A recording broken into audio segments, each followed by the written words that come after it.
தமிழகத்தின் பல்வேறு பகுதிகளில் திடீரென பெய்த மழையால் வெப்பம் தணிந்து மக்கள் மகிழ்ச்சியடைந்தனர்.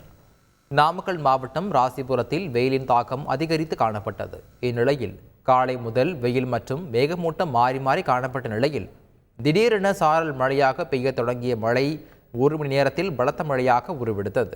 இதனால் சாலைகளில் மழை நீருடன் சாக்கடை நீரும் கலந்து சாலையில் சென்றதால் போக்குவரத்து பாதிக்கப்பட்டது. காஞ்சிபுரம் மாவட்டம் ஸ்ரீபெரும்புதூரில் காலையில் இருந்து வெயில் வாட்டி வதைத்த நிலையில் மாலை வேளையில் திடீரென கருமேகம் சூழ்ந்து கனமழை பெய்தது. இதனால் பள்ளிக்கு சென்று வீடு திரும்பும் மாணவர்கள் மழையில் நனைந்தபடி சென்றனர். திடீர் மழையால் வெப்பம் தணிந்து குளிர்ச்சியான சூழல் நிலவியது.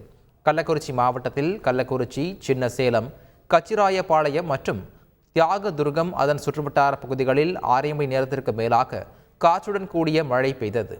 இதனால் வாகன ஓட்டிகள் முகப்பு விளக்குகளை எரியவிட்டவாறே சென்றனர். மதுரையில் கொசு மருந்து அடிக்கும் வாகனம் போல் அரசு பேருந்து சாலையில் சென்றபோது மற்ற வாகன ஓட்டிகள் திணறினர். மதுரை மண்டல போக்குவரத்து கழக பேருந்து ஒன்று பெரியார் பேருந்து நிலையத்திற்கு சென்று கொண்டிருந்தது. அப்போது வழியில் திடீரென புகையை கக்கியது. கொசு மருந்து அடிப்பது போல சாலை முழுவதும் புகை பரவியது. இதனால் பின்னால் சென்ற வாகன ஓட்டிகள் பாதிக்கப்பட்டனர்.